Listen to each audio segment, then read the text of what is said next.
Bonjour! Je pédale en direction de mon lieu de travail, le parc naturel régional de l'Aubrac.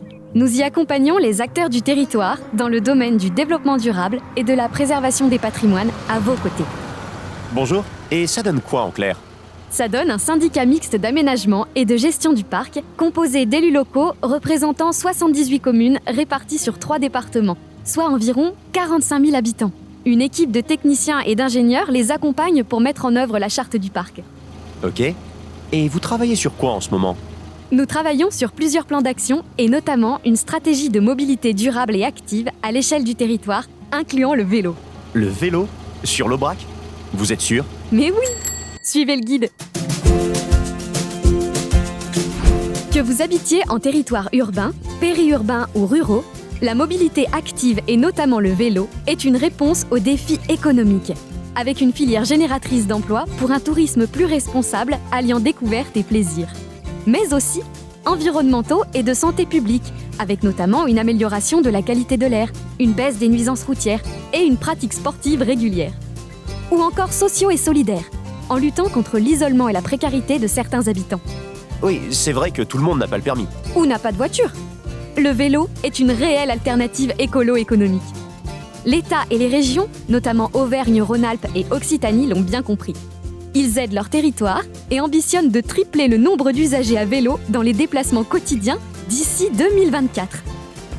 D'ailleurs, saviez-vous que les actifs du territoire travaillent en majorité sur leur lieu de vie ? C'est mon cas. Et que 50% des déplacements en voiture, souvent en solo, font moins de 5 km ? Ce qui est tout à fait envisageable à vélo, et notamment électrique, incluant les jeunes qui se rendent dans leur collège et lycée. Vous oubliez qu'en Aubrac, il fait souvent froid, il neige, ça descend, ça monte. Et puis, niveau sécurité, faire du vélo sur les routes, c'est dangereux quand même, non? Ah, Des freins existent, oui, mais ils peuvent être surmontés efficacement. ah, comment? En 2018, nous avons été lauréats de l'appel à projet Vélo et Territoire, réalisé par l'Agence de la transition écologique. Ainsi est né notre projet intitulé Vélobrac. Il s'est vu financer l'élaboration de schémas directeurs vélo qui prennent en compte les déplacements du quotidien, mais aussi touristiques. Le recrutement d'une chargée de mission mobilité durable pour mettre en œuvre notre politique cyclable et superviser les expertises techniques. La sensibilisation du grand public, les établissements privés, les collectivités publiques, mais aussi les écoles à la pratique du vélo, avec le soutien de l'Agence lozérienne de la mobilité. Intéressant. Et ça a déjà commencé quelque part? Bonjour, je me permets d'intervenir car effectivement ma commune a pu bénéficier de cette étude, comme 10 autres dans les départements de l'Aveyron, de la Lozère et du Cantal.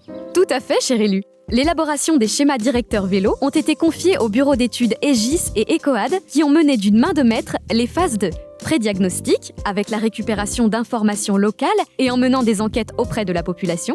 Ensuite, de concertation avec les agents des communes, les élus, les associations, les établissements scolaires pour élaborer un prototype de schéma directeur. Et enfin, une proposition de schéma budgété comprenant la mise en place de plateformes de location de vélos, de pistes cyclables, d'équipements de stationnement vélo, de zones dites 30, apaisées ou encore de rencontres, d'ateliers de réparation et de maintenance itinérants ou non, etc. Remarquable travail. Et pour compléter, cet aménagement du territoire va de pair avec des actions de sensibilisation et de communication pour toucher le plus grand nombre. Exactement. Nous intervenons en collaboration avec l'Agence lozérienne de la mobilité dans les écoles, les entreprises, les collectivités et même les événements grand public comme la fête de la montagne, l'échappée verte ou encore les petits déjeuners de la mobilité avec leurs ateliers thématiques. La sécurité et les enjeux environnementaux sont abordés, de la documentation est distribuée et on s'essaie à des modes de déplacement actifs. C'est ludique et convivial. D'ailleurs, l'Agence lozérienne de la mobilité et le parc sont venus dans l'école de ma fille pour une sensibilisation à la théorie et à la pratique du vélo. Ma fille a adoré la balade à vélo avec sa classe. Ils ont parcouru le village et les alentours en mettant en pratique ce qu'ils avaient appris. Ils sont même passés devant la maison. Elle nous a ensuite demandé pourquoi elle ne pouvait pas aller à l'école à vélo. Eh bien, dites-lui que c'est pour bientôt. Vous l'avez compris, nous sommes là pour vous accompagner dans vos projets de mobilité active, de la réflexion à la mise en œuvre. Alors, à très bientôt!